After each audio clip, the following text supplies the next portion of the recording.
나의 하나님 찬양하겠습니다.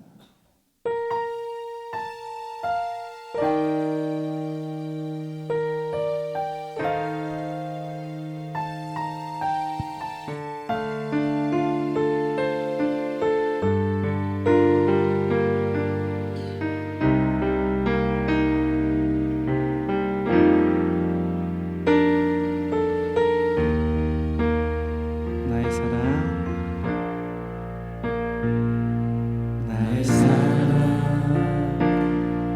너는 어여쁘고 장기하다 어느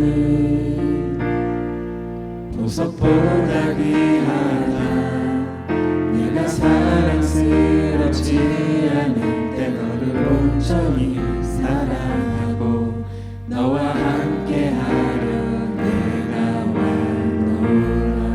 주의 사랑 주의 사랑 이 사랑은 결코 변치 않아 모든 계절 돌보시네 푸른 마르고 꽃은 시드나 주의 말씀은 신실해 실수가 없으신 주만 바라. 주님의 나라와 주님의 나라와 뜻이 나의 삶 속에 임하시며 주님 알기를 주만 보기를 소망해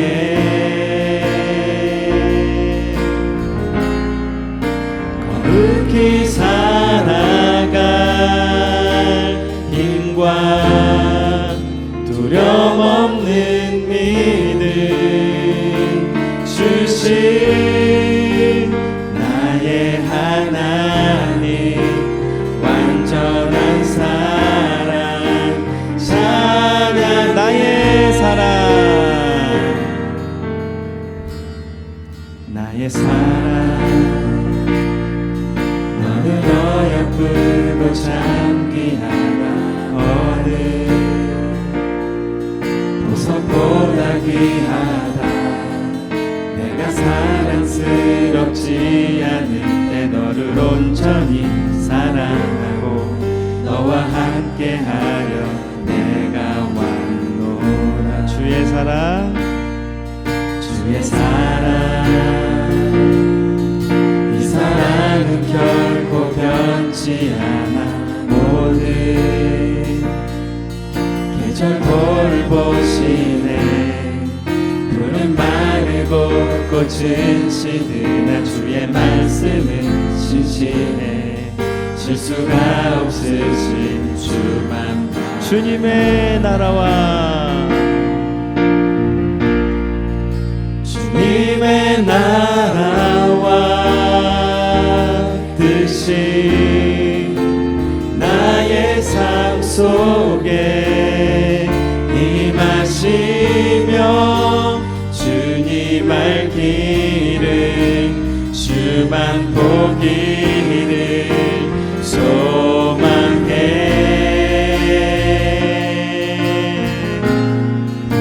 거룩히 살아갈 힘과 두려움 없는 믿음 주신 나의 하나님 완전한 사랑. 자 주님의 나라와 주님의 나라와 뜻이 나의 삶 속에 임하시며 주님 알기를 주만 보기를 소망해 거룩히 살아갈 힘과 두려움 없는 믿음 주신 되신 나의 하나님 완전 내가 누려왔던 모든 것들이 찬양해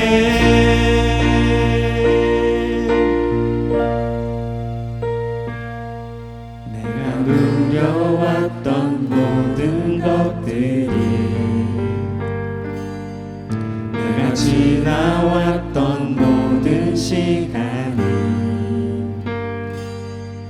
내가 걸어왔던 모든 순간이 당연한 것 아니라 은혜였소 아침 해가 뜨고 저녁에 노는 봄의 꽃향기와 가을의 열매 변하는 계절의 모든 순간이 당연한 것 아니 모든 것이 은혜 모든 것이 은혜 은혜 은혜 한없는 은혜 내 삶에 당연한 건 하나도 없었던 것을 모든 것이 은혜 은혜요 내가 이 땅에 태어나 내가 이 땅에 태어나 사는 것 어린아이 시절과 지금까지 숨을 쉬며 살며 꿈을 꾸는 삶 당연한 것 아니라 은혜였소 내가 하나님의 자녀로 살며 오늘 찬양하고 예배하는 삶 복음을 전할 수 있는 축복이 당연한 거다 모든 것이 은혜 모든 것이 은혜 은혜 은혜 한없는 은혜 내 삶에 당연한 건 하나도 없었던 것을 모든 것이 은혜 2절 한 번만 더 하겠습니다. 내가 이 땅에 태어나 사는 것 내가 이 땅에 태어나 사는 것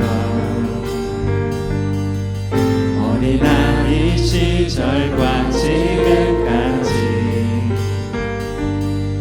숨을 쉬며 꿈을 꾸는 삶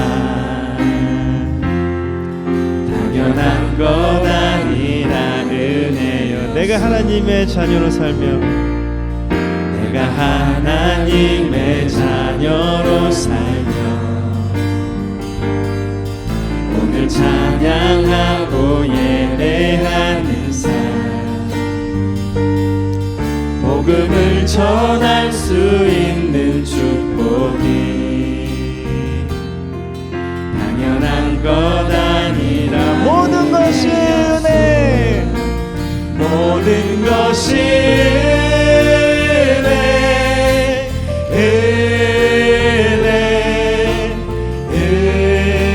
은혜 한없는 은혜 내 삶에 당연한 건 하나도 없었던 것을 모든 것이 은혜 모든 것이 은혜 모든 것이 은혜 은혜 은혜 한없는 은혜 내 삶에 당연한 건 하나도 없었던 것을 모든 것이 은혜 은혜였소 네 그렇습니다. 우리 한순간 한순간 1초 1초가 다 우리 공로가 아닌 다 하나님의 은혜였습니다. 이 시간 하나님의 은혜를 또 한번 기도하며 앞으로 나아가겠습니다. 하나님 감사합니다. 하나님 감사합니다.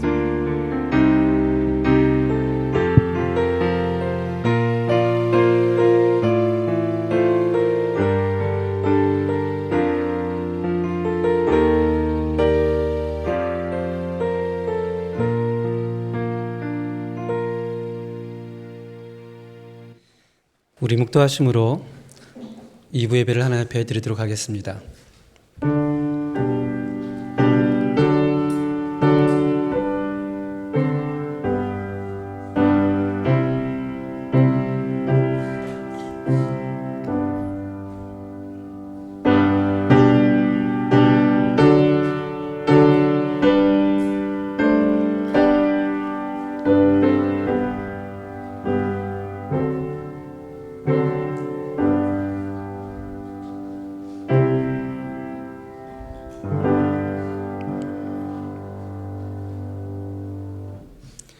언제나 의로우시고 우리를 사랑하시며 또 긍휼히 여겨주시는 하나님, 우리가 하나님의 전에 나와 다시 한번 하나님의 영광의 빛을 바라보며 주의 말씀에 귀를 기울이고 주를 찬양할 수 있도록 주께서 은혜를 허락하여 주시옵소서. 이곳에 우리들의 모임이 아니라 하나님 앞에 있는 하나님의 백성의 모임이 될 수 있도록 주께서 축복하여 주시옵소서. 예수 이름으로 기도합니다. 아멘. 우리 사도신경으로 신앙 고백을 하나님 앞에 드리도록 하겠습니다. 나는 전능하신 아버지 하나님, 천지의 창조주를 믿습니다. 나는 그의 유일하신 아들, 우리 주 예수 그리스도를 믿습니다. 그는 성령으로 잉태되어 동정녀 마리아에게서 나시고 본디오 빌라도에게 고난을 받아 십자가에 못 박혀 죽으시고 장사된 지 사흘 만에 죽은 자 가운데서 다시 살아나셨으며 하늘에 오르시어 전능하신 아버지 하나님 우편에 앉아 계시다가 거기로부터 살아있는 자와 죽은 자를 심판하러 오십니다. 나는 성령을 믿으며 거룩한 공교회와 성도의 교제와 죄를 용서받는 것과 몸의 부활과 영생을 믿습니다. 아멘. 우리 성수교독 35번 시편 84편입니다. 만군의 여호와여, 주의 장막이 어찌 그리 사랑스러운지요. 내 마음과 육체가 살아계시는 하나님께 부르짖나이다. 주의 제단에서 참새도 제집을 얻고 제비도 새끼 둘 보금자리를 얻었나이다.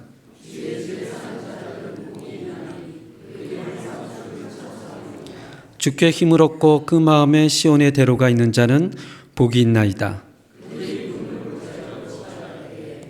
그곳에 많은 샘이 있을 것이며 이른 비가 복을 채워주나이다. 악인의 장막에 사는 것보다 내 하나님의 성전 무지기로 있는 것이 좋사오니 만군의 여호와여, 주께 의지하는 자는 복이 있나이다. 아멘. 우리 찬송가 20장으로 하나님께 영광을 돌리겠습니다.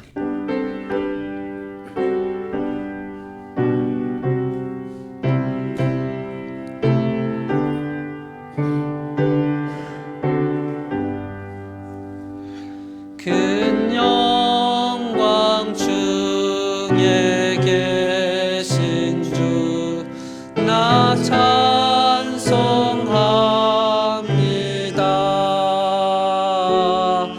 영원히 계신 주 이름 나 찬송합니다.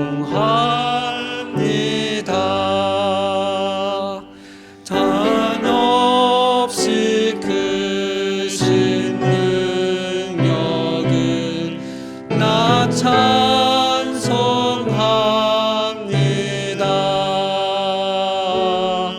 참되고 미쁜 그 언약 나 찬송합니다.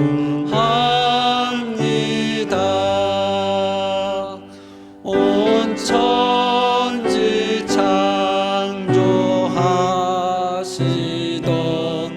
그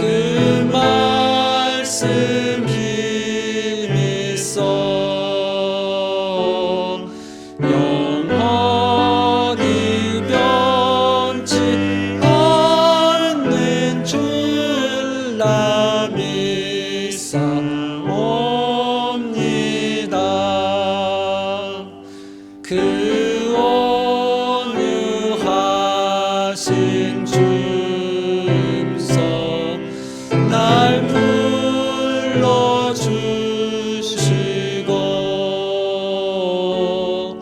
그 품에 품어 주시니 나 찬송합니다.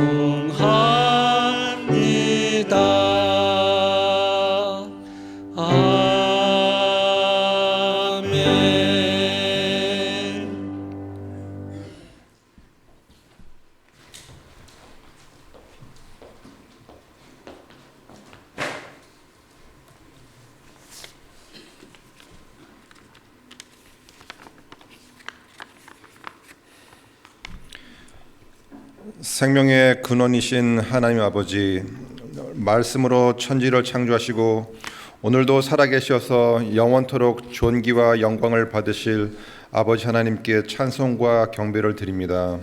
10월을 시작하는 첫 주일, 우리의 삶을 주님께 드리기 원합니다. 저희들에게 건강과 생명을 주셔서 오늘 거룩한 주일 예배로 영광을 돌리게 하시고 기쁨으로 찬양을 드리며 주님께 예배 드리게 됨을 감사드립니다. 죄 가운데 죽었던 저희들에게 십자가 보혈을 통하여서 영원한 생명을 주시고 또한 영원토록 찬양 드리게 하심을 감사드립니다. 죄와 허물로 영원히 죽었던 저희들을 위하여 십자가 위에서 피 흘리시고 구원해 주신 그 은혜를 생각하면 저희들은 주님 앞에 감사와 찬양을 드리지 않을 수 없습니다. 지나간 한 주도 말씀대로 살기에 힘썼지만 연약한 인간이기에 또 넘어지고 쓰러지고 죄를 지은 모습으로 아버지 앞에 와서 회개하오니 용서하여 주시옵소서. 아버지께서는 의인을 부르러 온 것이 아니라 죄인을 불러 회개시키러 왔노라고 말씀하셨습니다. 그 말씀을 의지하여 이 시간 부족한 저희들이 기도하오니 우리의 죄를 깨끗하게 씻어주시고 정결한 마음으로 정성을 다하여 예배 드릴 수 있도록 성령 하나님께서 역사하여 주시옵소서. 성령 안에서 새 힘을 주시옵소서. 하나님 아버지, 저희 연합교회를 오늘날까지 사랑하시고 복을 주심을 진심으로 감사를 드립니다. 하나님의 교회가 날마다 질적으로 양적으로 부흥하는 축복을 주시기를 간구드리며 또한 날마다 선교의 지경이 확장되는 축복을 주실 줄 믿습니다. 주님의 피로 사신 칠레 연합교회가 외식하는 교회가 되지 말게 하시고 진정으로 주님의 이름을 드높이고 죄악의 사슬을 풀어 영원한 생명과 자유를 주신 주님을 정성을 다해 찬양할 수 있는 주님 보시기에 귀한 교회가 되게 하여 주옵소서. 그리고 저희 교회 성도들의 영혼이 말씀으로 변화되고 평안 가운데 날마다 복음이 증거되어지는 축복을 허락하여 주시옵소서. 환난에 처한 성도들이 바울과 실라처럼 기도와 찬양으로 빌립보 감옥 같은 고난과 어려움들을 이기고 빛과 소금으로서의 사명을 감당하도록 능력을 주시옵소서. 사랑의 주님, 저희 속에 있는 죄악의 쓴 뿌리들을 제거시켜 주시고 주님을 위해 아낌없이 사랑을 표현하여 향유를 부은 마리아처럼 온 마음으로 주님을 섬기며 찬양하는 저희들이 되게 하여 주옵소서. 입술로 다른 일을 정죄하지 않게 도와주시고 마음으로 이웃을 미워하며 시기하고 질투하지 않도록 주님께서 친히 붙들어 주시기를 기도드립니다. 저희의 입술이 하나님의 거룩한 영으로 사로잡히게 하시고 저희가 무릎으로 더욱 주님께 가까이 갈 수 있도록 축복하여 주옵소서. 저희의 피 묻은 십자가를 주님의 피 묻은 십자가를 언제나 사랑하고 자랑하게 하시고 주님께서 받으셨던 고난의 쓴 잔을 이제 저희가 받게 하여 주옵소서. 주님의 사랑을 기억하며 다른 이들의 가슴에도 주님의 사랑을 심을 수 있도록 축복하여 주옵소서. 이 시간 생명의 말씀을 증거하실 박성준 담임 목사님을 붙들어 주셔서 온전히 주님의 말씀을 전하실 수 있도록 능력을 더욱더 부어주시고 그의 입술을 통해 전해지는 영의 양식이 우리 성도들의 영혼을 깨우고 깊은 깨달음을 심령 속에 얻을 수 있도록 은혜 베풀어 주시옵고, 저희 교회를 목양하는 데 부족함 없도록 힘을 주시고, 또한 그 가정을 지켜주시오며 항상 주님이 원하시는 바른 길로 인도하여 주시옵기만을 간절히 바라옵나이다. 저희 교회에 9분의 피택자들이 있사오니 그들과 함께하여 주시고 앞으로 연합재단을 섬기는데 부족함이 없도록 온전히 이끌어 주시고 주님께 잘했다 칭찬받는 충성된 종으로 삼아 주시옵소서. 각 부서 및 기관에서 말없이 순종하며 주를 섬기는 주님의 자녀들을 기억하시고 진정 주님을 사랑해서 하나님께 받은 영혼 구원의 크나큰 은혜에 조금이나마 보답하고자 섬기는 순수함과 정결함을 잃지 않도록 연약한 심신을 강건하게 붙들어 주시옵소서. 예배 시종을 주님께 맡기오며 우리의 구주 되시는 예수 그리스도의 이름으로 감사하며 기도드리옵나이다. 아멘.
잠시 기도하겠습니다.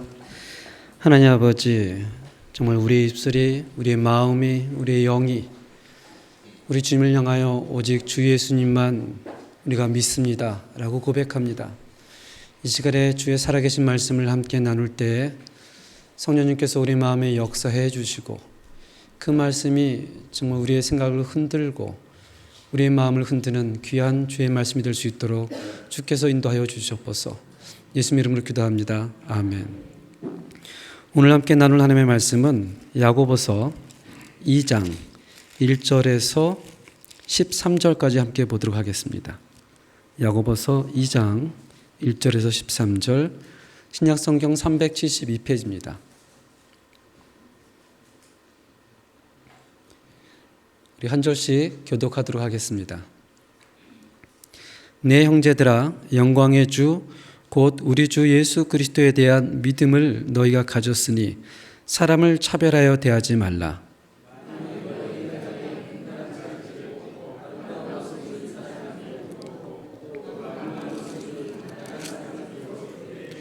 너희가 아름다운 옷을 입은 자를 눈여겨보고 말하되 여기 좋은 자리에 앉으소서 하고 또 가난한 자에게 말하되 너는 거기 서 있든지 내 발등상 아래에 앉으라 하면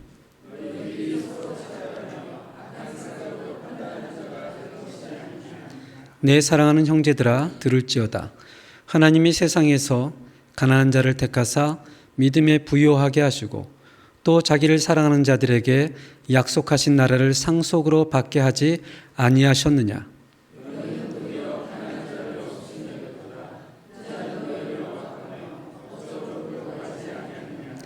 그들은 너희에게 대하여 일컫는 바 그 아름다운 이름을 비방하지 아니하느냐.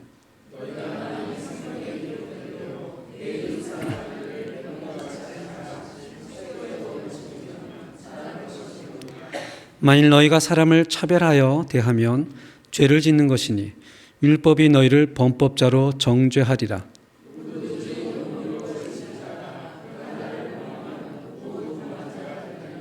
간음하지 말라 하신 이가 또한 살인하지 말라 하셨은즉 내가 비록 간음하지 아니하여도 살인하면 율법을 범한 자가 되느니라.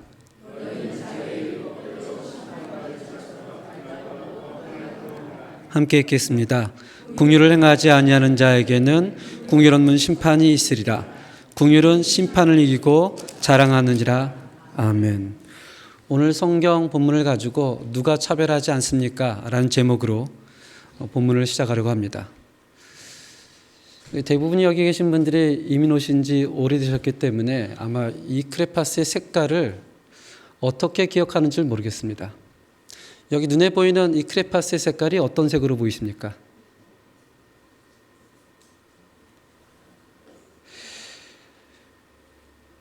요새 젊은 사람들은 이 색깔을 정확하게 구분하지만 아마 저를 포함해서 여기 대부분의 사람들은 이 색깔을 살색이라고 생각하고 있을 것입니다. 맞나요?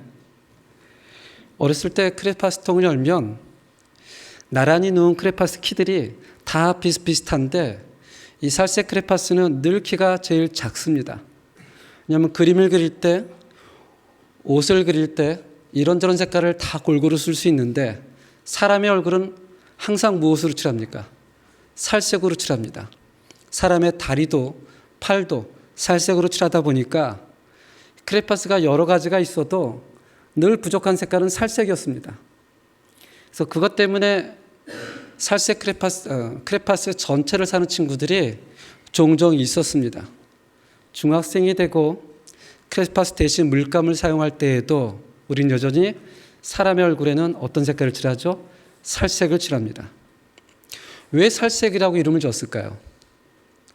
크레파스라는 것이 1967년 일본에서 들어올 때 그냥 그대로 번역을 했습니다. 왜냐하면 그때만 하더라도 황인종은 다 이 색깔이라고 생각했습니다. 그래서 기준을 어디다 둬요? 우리에게 두고 살색. 그렇게 쭉 살색으로 이어지다가 2000년도, 2001년도에 한 외국인 근로자 복지시설 원장인 김혜성 목사님께서 살색은 인종차별이다 그러면서 국가인권위원회에 진정서를 내고 그 이후로 이 살색 크레파스는 이름이 바뀝니다. 어떻게 바뀌는 줄 아세요? 살구색으로 바뀝니다. 그래서 살색으로 알고 있는 사람은 다 옛날 사람이에요. 지금은 살구색입니다. 이 살구색으로 바뀌는 과정 가운데 2001년 한국방송 진흥공사에서는 공익 광고를 이렇게 냈습니다. 모두가 살색입니다.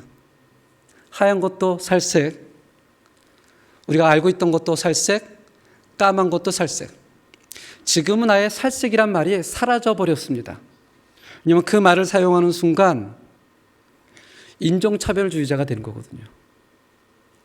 가끔 우리 이민자들은 한국에 가서 아무리 완벽하게 한국말을 구사해도 상대방이 들으면 금방 합니다. 외국에서 왔군요. 그럼 깜짝 놀라죠. 어떻게 알았지? 금방 티가 나요. 이 공익광고 밑에 보면 이렇게 되어 있습니다. 외국인 근로자도 피부색만 다른 소중한 사람입니다. 돌아가서 우리나라를 세계에 알린 귀한 손님입니다. 우리가 살아가고 있는 이 세상은 때로는 몰라서 차별하고 때로는 알면서도 차별하는 분명한 차별이 존재하는 세상인 것을 우리가 다 압니다. 오늘 우리가 읽었던 야고보서 2장 1절부터 13절까지는 네 문단으로 나눠져 있지만 한 주제를 말하고 있습니다. 그 주제는 한번 읽어볼까요? 차별입니다. 우리 1절을 함께 읽어보겠습니다. 1절 시작. 내 형제들아 영광의 주 곧 우리 주 예수 그리스도에 대한 믿음을 너희가 가졌으니 사람을 차별하여 대하지 말라. 아멘. 4절도 읽겠습니다. 너희끼리 서로 차별하며 악한 생각으로 판단하는 자가 되는 것이 아니냐. 9절입니다. 만일 너희가 사람을 차별하여 대하면 죄를 짓는 것이니 율법이 너희를 범법자로 정죄하리라. 아멘. 오늘 본문은 차별이란 주제로 이렇게 시작을 합니다. 내 형제들아. 우리가 이미 알고 있듯이 야고보서 이 서신서는 교회 바깥에 있는 사람들에게 쓰여진 것이 아니라 그 당시 하나님을 믿고 예수를 믿는 핍박의 시대에 사람들이 교회를 떠나서 흩어져 있는 그 교회들에게 야고보가 쓴 편지입니다. 즉 차별하지 말라 이 말은 누구에게 한 얘기라고요? 교회에 한 얘기입니다. 우리가 살아가는 이 세상에 차별이 존재함을 우리는 부정할 수 없습니다. 점점 세상이 발전할수록 차별은 옳지 않다라고 세상도 얘기합니다. 근데 오늘 본문의 말씀을 읽으면서 사실은 마음 한쪽에 불편함이 있습니다. 왜냐하면 그 차별이 어디 있기 때문입니까? 세상에 있다고 야고보가 얘기하는 것이 아니라 어디 있어요? 교회 안에 있어요. 그냥 교회 안에 있는 것이 아니라 우리처럼 예배드려 나오는 그 현장 가운데 차별이 있다라는 것입니다. 이 야고보서는 평화의 시대에 쓰여진 책이 아닙니다. 예수님이 승천하신 이후에 교회가 핍박을 받기 시작을 합니다.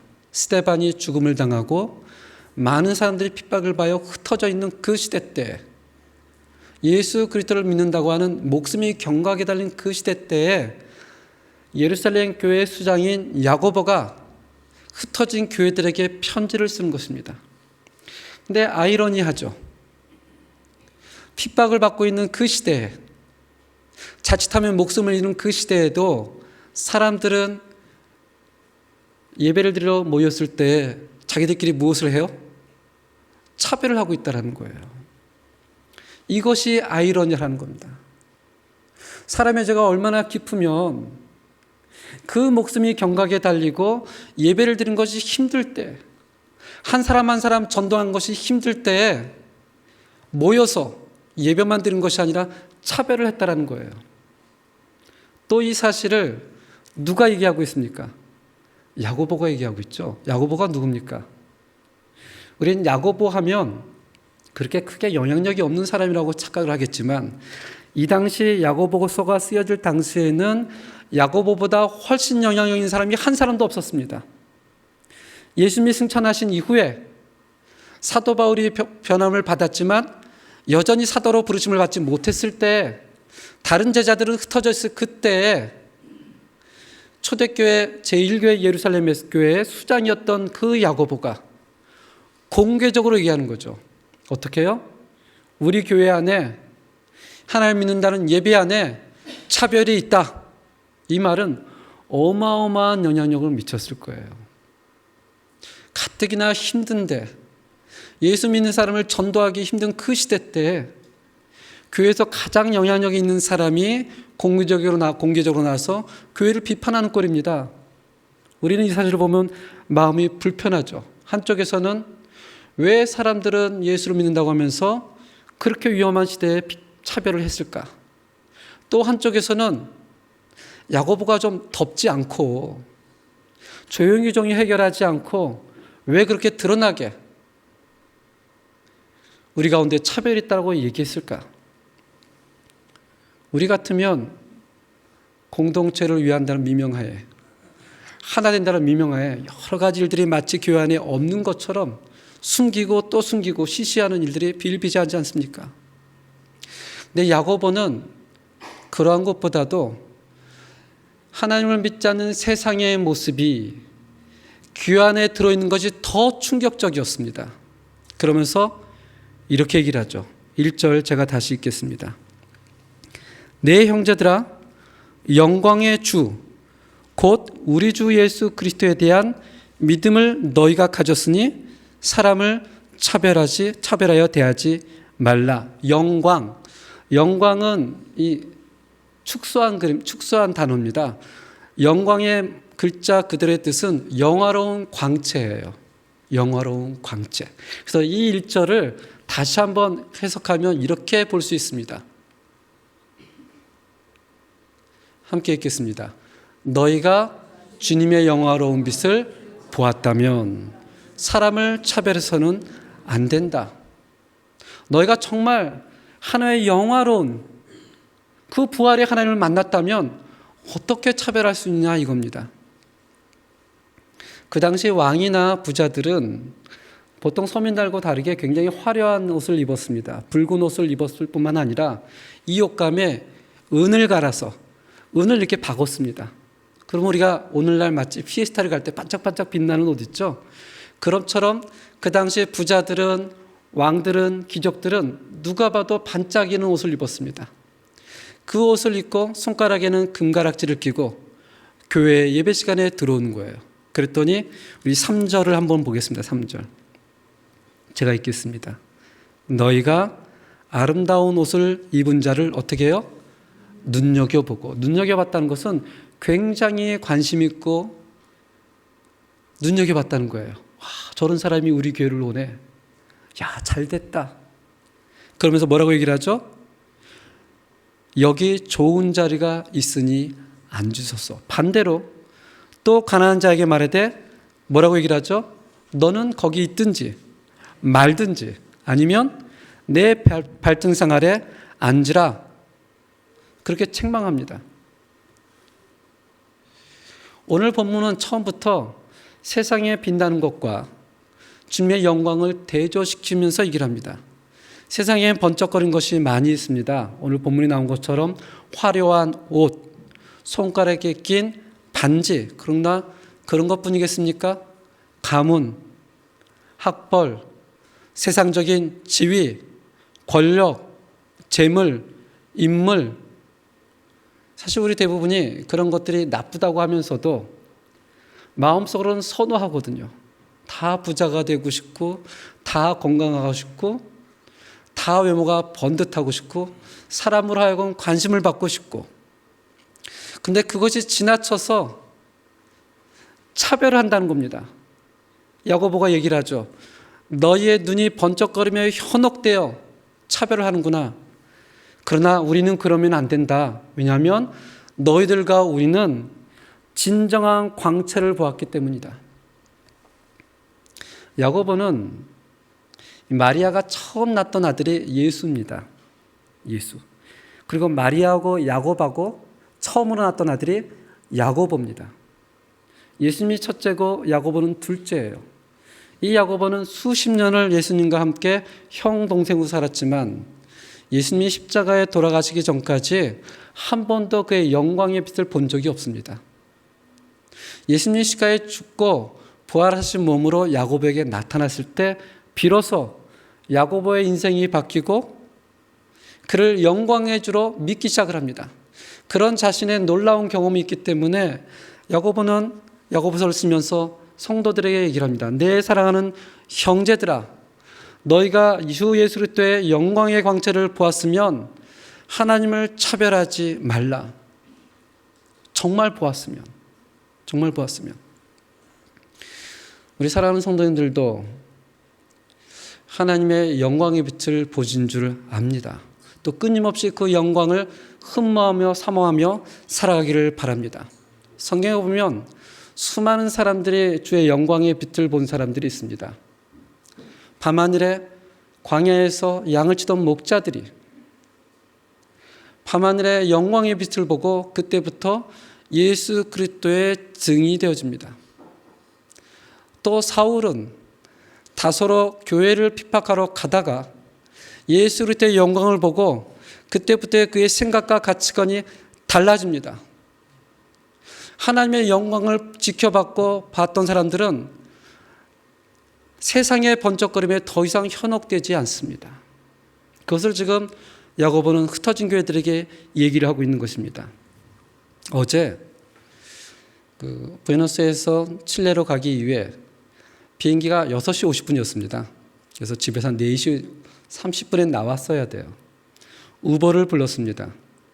우버를 불렀더니 운전사가 물론 당연히 현지인이죠. 이 사람의 이름은 리카르도. 저희 교회는 돈 리카르도가 이름이 같아요. 나이는 38살. 집에서 공항까지 한 30분 정도 거리가 걸립니다. 그럼 30분 동안 현지인들하고 얘기하는 것이 상당히 재밌는 면도 있습니다. 한국 사람들은 잘 모르면 어떻게 대화를 할까 이런 고민이 되어지는데 현지인들은 일단 얘기만 던져놓으면 자유롭게 얘기를 막 합니다. 이 사람이 자기의 간증을 얘기를 해요. 자기가 딸이 3명이 있는데 막내가 13살이라고 합니다. 근데 이 막내가 태어나기 직전에 몇 달 전에 아내가 건강이 너무 안 좋아서 제왕절개로 그 딸을 꺼낼 수밖에 없었다고 합니다. 그랬더니 미숙하기 때문에 인큐베이터에 넣었지만 이 아이가 살 수 있을지 살 수 없을지 장담할 수 없는 그런 상황이었다고 합니다. 그때 매일 병원을 가면서 하나님께 기도하고 하나님을 찬양하고 하나님 엎드려 울었다고 합니다. 근데 하루는 그 병원에 갔는데 이 사람 간증이에요. 정말 하나님의 놀라운 영광의 빛이 자기 딸에 있는 병실에 가득한 것을 보고 이제 살 수 있겠구나. 하나님이 함께 하시는구나. 그런 마음이 들면서 그때부터 지금까지 하나님을 경외하며 산다는 그런 간증을 새벽부터 들었습니다. 그것이 그분의 간증을 들었지만 저에게 얼마나 놀라운 은혜가 되는지 모릅니다. 하나님의 역사가 서로 인종이 다르지만 문화가 다르지만 한 사람의 인생에 하나님이 개입하여 만져주심을 확인했을 때 정말 하나님은 저렇게 역사하시는구나. 성경에 많은 사람들이 그런 역사를 고백을 합니다. 고린도후서 3장 18절 사도 바울은 이렇게 얘기를 합니다. 함께 읽겠습니다.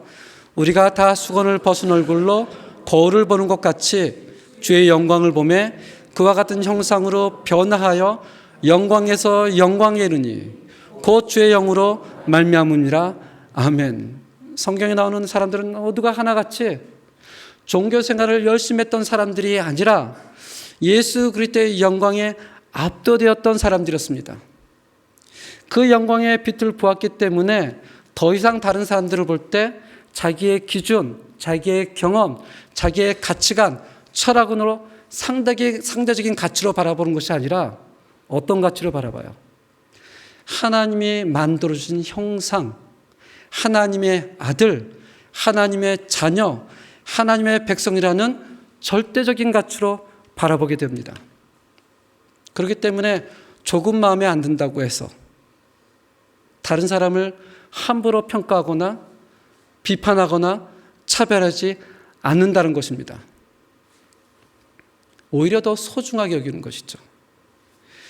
혹시 우리 가운데 은연중에 다른 사람을 차별하고 비판하고 평가하는 마음으로 바라보진 않습니까? 우린 수도 없이 그러지 말아야지, 하나님께 기도해야지, 수도 없이 결심하지만 그게 잘 되지 않죠. 그래서 야고보가 얘기하는 겁니다. 너희들에게 결단을 요구하는 것이 아니라 다시 한번 영광의 주를 바라보자. 영광의 주를 끊임없이 바라보자. 그래야 예배 가운데 있는 다른 형제들을 차별하지 않을 수 있다는 거예요. 근데 만약에 너희가 끊임없이 다른 사람들을 평가하고 비판하고 차별한다면 어쩌면 너희들은 예수 그리스도의 영광을 만나지 못한 사람일 수 있다라는 충격적인 얘기를 하고 있는 것입니다. 다시 한번 우리 성도님들은 영광의 주를 바라보는 여러분과 제가 되기를 주님으로 축원합니다. 아까 말씀드리지 않았지만 첫 번째는 영광의 주를 바라보는 사람은 차별하지 않습니다 였습니다. 두 번째는 함께 읽겠습니다. 사랑하는 사람은 차별하지 않습니다. 우리 8절 함께 읽겠습니다. 8절 시작. 너희가 만일 성경에 기록된 대로 내 이웃 사랑하기를 내 몸같이 하라 하신 최고의 법을 지키면 잘하는 것이거니와. 여기 보면 최고의 법, 최고의 법이란 말이 있습니다. 최고의 법 하니까 마치 우리는 이렇게 연상이 됩니다. 랄레이 수프레마, 가장 최고의 법, 또는 랄레이 프리메라 이렇게 생각할 수 있는데 스페인어에서는 어떻게 번역되는 줄 알았어요? 라레이 수프레마도 아니고 프리메라도 아닙니다. 라레이 레알이에요. 레이 레알, 이것을 그대로 직역하면 왕의 법입니다. 스페인에서만 그렇게 번역한 것이 아니고 헬라에서도 동일하게 번역합니다. 우리 한국말만 최고의 법이라고 나와 있지 왕의 법, 신구약이 말하는 가장 존귀한 법, 그 법이 이웃사랑이라고 얘기합니다. 이것을 들었던 유대인 크리스찬들은 어쩌면 마음이 언짢을 수도 있습니다. 왜냐하면 유대인 크리스찬들은 이렇게 생각했습니다. 신명기 6장에 나와 있는 쉐마 이스라엘, 이스라엘아 들으라. 너는 마음을 다하고 뜻을 다하고 힘을 다하여 내 하나님 여호와를 사랑하라. 이것이 최고의 법이라고 유대인들은 믿고 있었어요. 근데 오늘 야고보는 그것을 얘기하지 않고 최고의 법은 뭐라고 얘기를 하죠? 이웃을 사랑하는 것. 근데 하나님을 사랑하는 것하고 이웃 사랑하는 것은 뗄래야 뗄 수가 없는 것입니다. 사도 바울은 갈라디아서 5장 14절에 이렇게 얘기를 합니다. 제가 읽겠습니다. 온 율법은 내 이웃 사랑하기를 내 자신같이 하라 하신 한 말씀에서 어떻게 돼요? 이루어졌다. 모든 율법이 어디에서 이루어졌냐면 이웃을 사랑하는 그 말씀에서 이루어졌다. 사도 바울뿐만이 아니라 요한도 요한일서에서 이렇게 얘기를 합니다. 하나님을 사랑하노라 하고 그 형제를 미워하면 이는 거짓말하는 자다. 이 진리를 보여주는 가장 극적인 메시지가 이것입니다. 예수님이 부활하신 이후에 갈릴리 바다에 있는 제자들을 찾아갑니다. 그리고 베드로를 만나 얘기를 하죠. 베드로에게 3번이나 동일한 질문을 합니다. 그 전에 베드로는 예수님을 3번이나 부인하고 마지막에는 어떻게 해요? 저주를 합니다. 그 베드로를 만나 이렇게 묻습니다. 베드로야, 내가 나를 사랑하느냐? 그때 베드로가 이렇게 대답을 하죠. 내가 주를 사랑합니다. 그랬더니 주님이 또 얘기합니다. 베드로야, 진짜 내가 나를 사랑하느냐? 주여 아시지 않습니까? 내가 주를 사랑합니다. 근데 주님이 또 묻습니다. 베드로야, 내가 나를 사랑하느냐? 이때 성경이 베드로가 슬픈 얼굴을 띠며 굉장히 마음의 근심으로 다시 주님 앞에 얘기를 합니다. 내가 주를 사랑하는 것을 주님이 아시지 않습니까? 이 대답이 끝나고 예수님께서 베드로에게 이렇게 얘기를 합니다. 함께 읽어보겠습니다. 시작. 내 어린 양을 먹이라. 내 양을 치라. 내 양을 먹이라. 주님을 사랑하는 것을 어떻게 할 수 있습니까? 그것은 교회에 나오는 숫자로 할 수 있는 것이 아닙니다. 우리가 교회에서 받은 직분으로 할 수 있는 것이 아닙니다. 내가 얼마나 열심히 했느냐로, 너가 나를 사랑하느냐로 할 수 있는 것이 아닙니다. 성경은 뭐라 그래요? 내가 나를 사랑하느냐? 그러면 내 양을 치라. 이웃 사랑하는 것이 그 증거가 된다는 것입니다. 그래서 야고보가 얘기를 하는 거죠. 내가 정말 영광의 주를 바라봤느냐? 그러면 차별하면 안 된다. 제가 신학교 때 읽었던 책이 있습니다. 이 기독교의 반응인데 스페인어로는 La expansión del cristianismo, 기독교의 확장이라는 책입니다. 이 제목만 봐서는 이 저자가 기독교 역사가 같고 신앙인 같지만 사실은 제목하고 전혀 상관없습니다. 이 책의 저자는 그냥 사회학자요 역사학자였습니다. 이 사람이 이 책을 쓴 이유는 이 책의 부제에서 잘 나와 있습니다. 부제가 이렇습니다. ¿Cómo fue posible la expansión de un pequeño movimiento mesiánico nacido en los confines del Imperio Romano hasta llegar a convertirse en la religión dominante de la civilización occidental? 이 말은 어떻게 이름도 없던 변방했던 그 예수 운동이 수세기 만에 서구 세계를 지배하는 종교가 되었는가입니다. 이 사람은 하나님을 믿는 사람이 아니에요. 그냥 역사학자요 사회학자입니다. 만약에 하나님을 믿는 사람이라면 이렇게 대답을 하겠죠. 하나님이 역사하셨다. 하나님이 붙들어 주셨다. 근데 이 사람은 신앙인이라고요? 아닙니다. 이 사람은 너무나 궁금했어요. 그 당시 로마 사회에 기독교인 퍼센트는 0.1%였습니다. 0.1%면 너무나 미미한 존재였어요. 오늘날 칠레가 프로테스탄티스모, 기독교인이 몇 퍼센트인 줄 아세요? 구교 말고 신교가. 아마 들으면 놀랄 겁니다. 17%가 넘습니다. 이 퍼센트는 한국보다도 많습니다. 근데 그 당시 로마에서는 0.1%, 그 0.1%의 사람들이 어떻게 그 짧은 시간에 많은 사람들에게 영향을 미쳤을까? 이것이 궁금해서 이 사람이 이 책을 쓴 것입니다. 그 가운데 알렉산드리아 주교가 이런 간증을 합니다. 제가 읽겠습니다. 그리스도인이 된 우리 형제 중 대부분은 끝없는 사랑과 성실로 자신의 몸을 사리지 않고 다른 이들을 생각하였다. 왜 이 글이 나오냐면 그 당시에 로마에는 커다란 전염병이 있었습니다.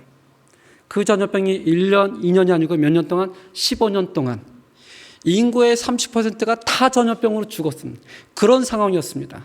그런 상황 가운데 알렉산드리아 주교가 얘기를 한 거죠.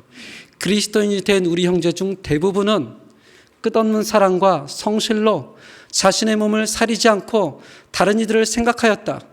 큰 위험을 무릅쓰고 환자들을 도맡아 온갖 필요를 돌보며 그리스도인의 본을 따라 섬기다가 때로는 저들과 함께 평안한 행복을 바라며 이 생을 어떻게 해요? 마감하기도 했다. 이웃은 병환을 짊어지고 기꺼이 그 고통을 끌어안아 자기들끼리 감염되었기 때문이다. 많은 형제가 그처럼 다른 이들을 간호하고 치료하다 환자들 따라 죽거나 그들을 대신하여 죽음을 맞이했다. 이 글을 보면서 이 책에 쓸 저자는 놀라워했습니다. 왜 저들은 전염병을 두려워하지 않을까? 왜 저들은 죽을 줄 알면서 전염병에 걸린 사람들을 피하지 않고 간호했을까? 그 사람이 죽으면 왜 딴 사람이 가서 또 간호했을까? 이것이 이 사람의 궁금증이었습니다. 그래서 책을 쓴 거예요. 책을. 뭐 그런 정도는 아니지만 저희도 몇 년 전에 코로나란 전례 없는 그런 일을 경험했습니다. 코로나란 그런 전염병을 듣자마자 우리가 가장 먼저 한 것은 뭐죠? 격리, 분리. 우린 또 법을 너무나 잘 지켜서 누구보다도 먼저 순종하고 앞장서서 분리하며 격리하며 예배도 안 드리고 그것이 맞다고 생각했습니다. 그것이 잘못된 것이 아닙니다. 그때는 너무나 두려웠습니다. 무엇이 옳은지 분간하기가 너무나 어려웠던 시대였습니다. 그래서 다 그런 줄 알았습니다, 저는. 근데 코로나가 끝나고 한국을 가보고 미국을 가보니 다 그렇진 않았더라고요. 법이라는 테두리 안에서 정말 많은 교회는 아니지만 적지 않은 교회가 모이려고 최선을 다했던 것을 보게 되었습니다. 저를 후원해 주었던 수원의 시민의 교회가 있습니다. 그 교회 목사님은 제가 섬겼던 교회 부목사님이셨거든요. 저랑 겹치진 않아서 그래도 인간적인 관계를 꾸준히 맺습니다. 그 교회 간에 사람이 너무나 많은 거예요. 근데 코로나 때에도 법의 테두리 안에서 할 수만 있으면 모여서 예배를 드렸다고 합니다. 할 수만 있으면 다른 연약한 사람을 도왔다고 합니다. 저는 그것이 너무나 놀라웠어요. 우리는 그렇게 못했거든요. 저는 그때 칠리에 없었고 아르헨티나에 있었습니다. 누구보다도 먼저 분리하고 누구보다도 먼저 격리하고 누구보다도 모이면 안 된다고 주장했던 사람 가운데 하나였기 때문에 다 그런 줄 알았습니다. 신학 시간이 지나고 나서 보니 신기하게도 그런 교회들이 부흥하고 있다는 사실입니다. 1세기 당시 전염병이 로마를 휩쓸 때 사람들은 격리하고 분리하며 두려우며 떨고 있었습니다. 인구의 30%가 죽어가고 있었어요. 그런데 그리스도인들은 간염을 무릅쓰고 사람들을 돌봅니다. 그 사람들을 향하여 사람들은 얘기를 하죠. 미쳤구나. 정신이 나갔구나. 미련하구나. 무지하구나. 그런데 몇 세기가 지나고 나서 그 기독교가 로마 전역을 휩쓸고 납니다. 그래서 이 사람이 이 책을 쓴 거예요. 왜 그렇게 하찮았던 기독교가 수세기 만에 로마 전역을 휩쓰는 종교가 되었을까? 저들의 사상은 도대체 어디서 왔을까? 찾아보니 십자가의 복음, 십자가의 사랑이었더라. 그때는 몰랐는데 지나고 나서 사람들이 그것을 깨닫게 되어집니다. 전 이런 사랑이 저희 교회 가운데도 있기를 바랍니다. 때로는 분간이 잘 안 되고 우리가 이성이 마비될 때도 있습니다. 그래도 영광의 주를 바라보며 다른 성도를 사랑할 수 있는 그런 여러분과 제가 되기를 주님으로 축원합니다. 세 번째로는 함께 읽겠습니다. 긍휼함을 가진 사람은 차별하지 않습니다. 예수 믿는 사람과 예수 믿지 않는 사람들의 가장 큰 차이가 무엇인 줄 아세요? 예수 믿는 사람은 최후의 심판이 있다는 것을 믿는 사람입니다. 예수 믿지 않는 사람은 그 심판이 없다라고 주장하는 사람들이에요. 그래서 예수 믿는 사람들은 내가 장차 하나님 앞에 설 텐데 어떤 모습으로 설 건가는 늘 두려움과 물어 살아갑니다. 근데 예수 안 믿는 사람은 어떻게 살아가요? 죽으면 끝이야. 게 세라 세라. 그런 노래도 있죠. 될 대로 되라. 12절 13절을 함께 읽겠습니다. 12절 13절 시작. 너희는 자유의 율법대로 심판받을 자처럼 말도 하고 행하기도 하라. 긍휼을 행하지 않은 자에게는 긍휼 없는 심판이 있으리라. 긍휼은 심판을 이기고 자랑하는지라. 아멘. 야고보는 말합니다. 너희는 말도 하고 행하기도 하라. 심판이 있는 것을 아는 너희는 계속해서 하나님의 말씀을 전하고 그 말씀대로 살아가라. 중단 없이 살아가라. 왜냐하면 모든 사람들이 예외 없이 하나님 앞에 심판에 서게 될 것입니다. 그런데 그 심판에 서게 될 때 누가 심판을 면하게 됩니까? 여기 노란 줄 읽어볼까요? 긍휼은 심판을 이기고. 어떤 긍휼이요? 하나님의 긍휼을 맛본 사람, 하나님의 은혜를 맛본 사람만이 그 심판 앞에 당당히 설 수 있다는 것입니다. 그리고 그 긍휼을 아는 사람이 다른 사람을 어떻게 쳐다봐요? 긍휼함으로 바라봅니다. 저 사람이 장차 하나님 앞에 서게 될 텐데, 하나님 앞에 심판을 받게 될 텐데, 그 사람의 가진 것 때문에 그 앞에 비굴해지지 않고, 그 사람이 없는 것 때문에 그 사람 앞에 교만하지 않고, 어떤 마음으로요? 긍휼한 마음으로 쳐다보게 됩니다. 차별의 반대는 평등이 아닙니다. 차별의 반대는 긍휼입니다. 긍휼의 기준을 가진 자는 많이 가진 자나 못 가진 자나 배운 자나 못 배운 자나 다 비슷하게 바라봅니다. 여러분과 저에게 하나님의 긍휼함이 있기를 주미로 또한 축원합니다. 저희 사촌 조카가 있는데 그 가정에 굉장히 어려움이 있습니다. 예전에 제가 사역을 할 때는 그 사촌 조카가 있는 지역에 1년에 2번씩 가서 사역을 하고 반드시 사주는 게 있습니다. 맥도날드에 빅맥을 사줍니다. 그럼 이 조카는 심한 자폐증을 앓고 있기 때문에 제가 1년에 가는 3월달, 9월달을 날짜를 가지고 체크를 합니다. 그리고 한 2달 전부터 전화가 와요. 안드레 목사님은 언제 오세요? 언제 와서 맥도날드 빅맥을 사줍니까? 그럼 제가 얘기를 해요. 금방 갈게. 근데 제가 3년을 못 사줬어요. 떠날 때 얘기했습니다. 인우야, 내가 칠레로 가기 때문에 이젠 당분간 맥도날드 빅맥을 못 사줘. 그리고 왔어요. 전화가 안 오더라고요. 근데 금요일 날 전화가 왔습니다. 전화를 좀 달라고. 근데 마음속에 좀 전화를 해야 되나 말해야 되나. 저도 참 전화를 하는 게 맞는데도 불구하고 부담이 가는 겁니다. 이 아이가 굉장히 심한 자폐증이기 때문에 때로는 전화하고 자기를 부에노스에 데려가 달라, 어디로 데려가 달라. 그리고 때로는 갑자기 혼자 나가기도 하거든요. 그래서 막 소리도 지르고 그래요. 그래서 때로는 마음에 부담이 가서 전화를 주저주저 합니다. 저희 차가 옆에서 전화 좀 해봐. 그날 저는 늦게 전화를 했어요. 전화했더니 전화를 받더라고요. 안드레 목사님, 지금 어디 있어요? 아, 잠깐 부에노스 있어. 부에노스는 큰 도시인가요? 크지. 근데 언제 맥도날드 사줘요? 지금 못 가. 이런저런 나누는데 저한테 그래요. 운동하세요, 안드레 목사님. 건강해야 돼요. 전 그런 얘기 할 줄 모른다고 생각했거든요. 그리고 사촌 누나가 전화를 한참 하고 끊으면서 아이고, 좀 일찍 전화할 걸.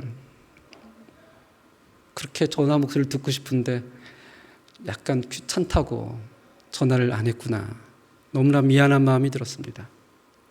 성경에는 얘기를 하죠. 산상수훈에서도 긍휼히 여기는 자는 복이 있나니 저희가 긍휼히 여김을 받을 것이요. 사랑하는 성도 여러분, 공동체 안에서 우리는 그럼에도 불구하고 여전히 마음에 불편한 사람들이 있을 수 있습니다. 왜 없겠습니까? 거북한 사람도 있을 수 있습니다. 그것 자체가 죄라고는 할 수는 없습니다. 왜냐하면 그때도 그랬거든요. 근데 그 사람들을 향하여 야고보가 얘기를 합니다. 하나님도 그런 너를 사랑하셨어. 하나님도 그런 너에게 영광의 빛을 보여주셨어. 하나님도 너희를 그렇게 긍휼히 여겨 주셨어. 그러니 너희도 공동체 안에서 어떻게 해요? 차별하지 말라. 영광의 주를 바라보라. 최고의 법, 이웃사랑으로 긍휼함으로 대하라. 저는 이 메시지가 1세기 때 선포된 것이 아니라 오늘 우리 여러분과 저에게 선포되는 줄로 믿습니다. 완벽한 공동체는 아닐지라도 이 안에서 영광의 주를 바라보며 서로를 사랑하고 긍휼하며 주님께서 하나 되게 하신 이 교회를 이뤄나가는 우리 모두가 되기를 주님으로 축원합니다. 이 시간 내는 주의 영광을 보내 하나님께 찬양을 드리겠습니다.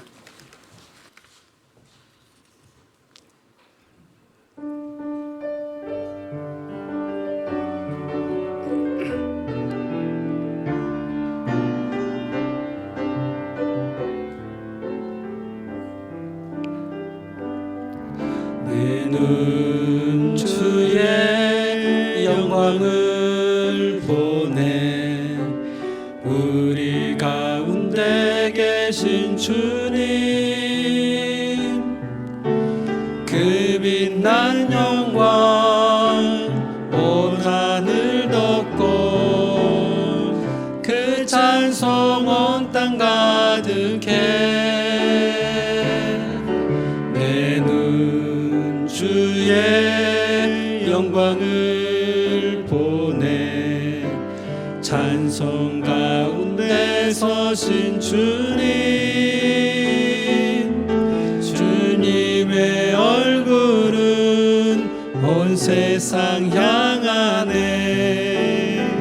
권능의 발을 드셨네 주의 영광 이곳에 가득해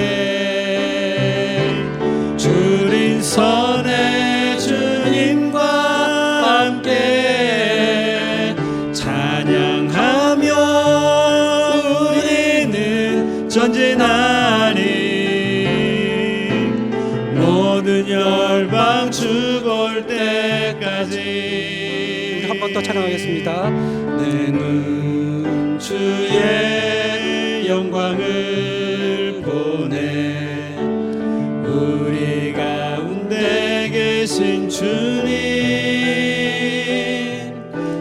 그 빛난 영광 온 하늘 덮고 그 찬송 온 땅 가득해 내 눈 주의 영광을 보내 찬송 가운데 서신 주님의 얼굴은 온 세상 향하네 권능의 발을 드셨네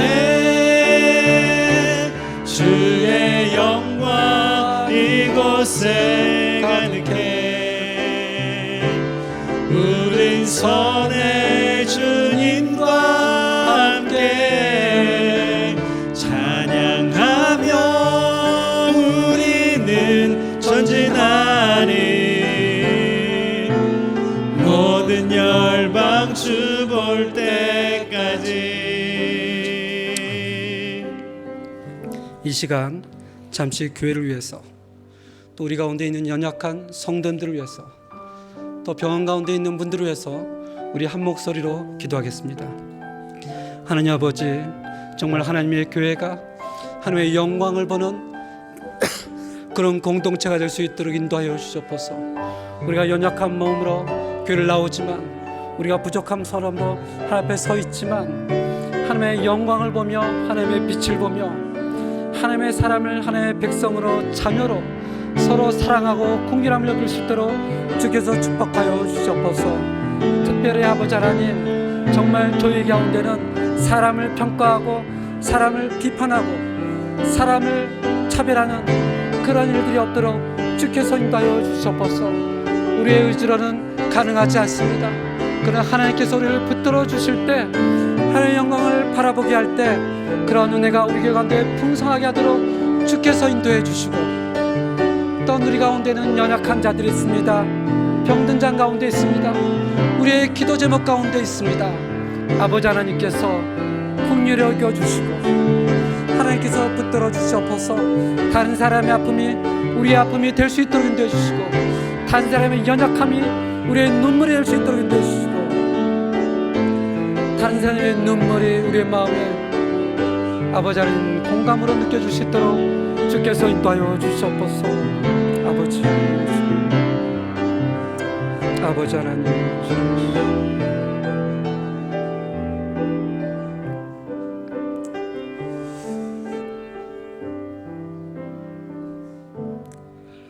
하나님 아버지 참 우리가 죄인 되었을 때 우리가 원수 되었을 때 여전히 우리를 사랑해 주시고 붙들어 주시고 영광의 빛을 보게 하신 하나님, 그런 영광의 빛을 받기 때문에 우리가 하나님의 전에 모여서 함께 예배할 수 있고 다른 사람들을 향하여 차별하지 않을 수 있고 하나님이 부여하신 절대적인 가치로 하나님의 자녀로 하나님의 백성으로 함께 기도할 수가 있는 것입니다.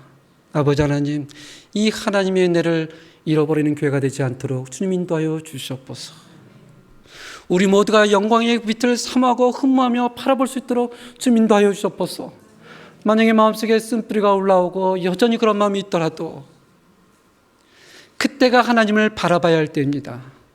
그때가 하나님께 구해야 될 때입니다. 또 우리 가운데 경제적으로 또 육체적으로 또 사고로 연약한 하나님의 백성들이 있습니다.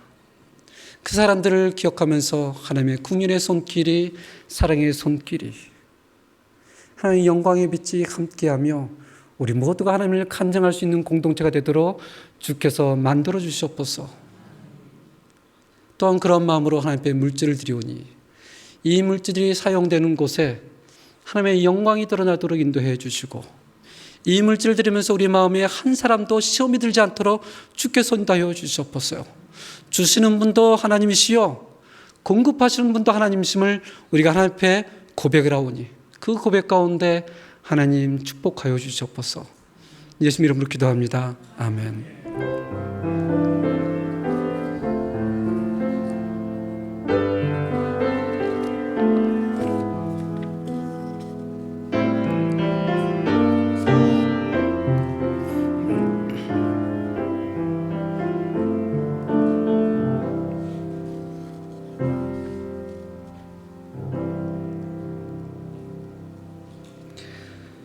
교회에 새로 나오신 모든 분들을 주님 이름으로 환영합니다. 저희 교회는 119 운동을 합니다. 하루 성경 한 장 읽기, 9시에 기도하기, 가족들과 예배드리기, 이것이 여러분과 우리의 모든 신앙의 근간이 될 줄로 믿습니다. 아침 기도회가 매주 화요일부터 토요일까지 7시 30분 소예배실에서 진행되고 있습니다. 함께 기도해 주시고 또 적극 참여해 주시기 바랍니다.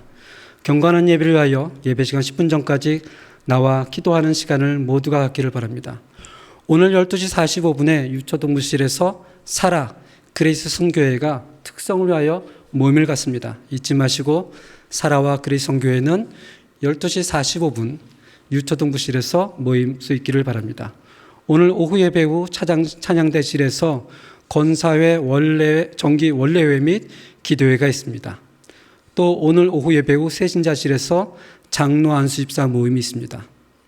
12월 달 추수감사주일 때 세례식이 있기 때문에 오늘까지 세례 신청자를 받습니다. 그리고 다음 주부터는 세례 교육을 합니다. 함께 기도해 주시길 바랍니다. 오늘 10월 20일 우리 전교인 야외배가 있습니다. 야외배는 뭐 안 가도 되지 이렇게 생각하지 마시고 함께 가서 또 교제하며 또 먹고 하나님의 백성임을 확인하는 귀한 은혜의 시간이 우리 모두에게 되기를 주님 이름으로 축원합니다. 다 같이 일어나서 우리 찬송가 620장 1절 3절로 영광을 드리겠습니다.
주의 밝은 길 인도하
지금은 우리 주 예수 그리스도의 은혜와 하나님의 놀라운 사랑과 성령님의 교통하심이 주의 영광의 빛을 보며 이 땅에서 하나님의 형상을 입고 살고 서로를 차별하지 않고 살아가길 원하며 살아가는 모든 성도들 위해 지금부터 영원까지 함께할지어다. 아멘.